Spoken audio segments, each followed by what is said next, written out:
Palag sa mga otoridad ang tatlong individual matapos mahulihan ng ilegal na baril at droga sa ikinisang operasyon sa President Rojas Cotabato. Ang matagumpay na operasyon ay resulta ng pagkikipagtulungan ng mamamayan sa paghuli ng mga taong tiwalag sa batas upang mapanatili ang kaligtasan ng mamamayan.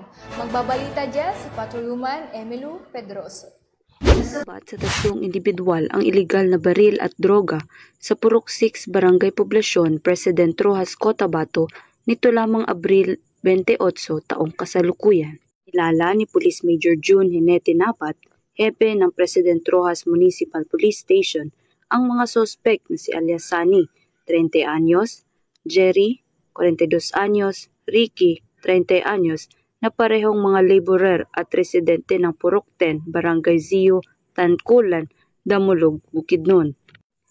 Ayon kay Police Major Napat, habang nagpapatrolya ang mga tauhan ng stasyon, ay may tumawag na isang barangay tanod na may pinaghihinala ang tatlong individual, kaya agad na pinuntahan at nasabat sa mga sospek ang isang unit ng caliber 45 pistol, magazine na may 4 na bala, 2 kambing, isang maliit na ziplock na may pinaghihinalaang tuyong dahon ng marijuana at isang motor na walang plaka.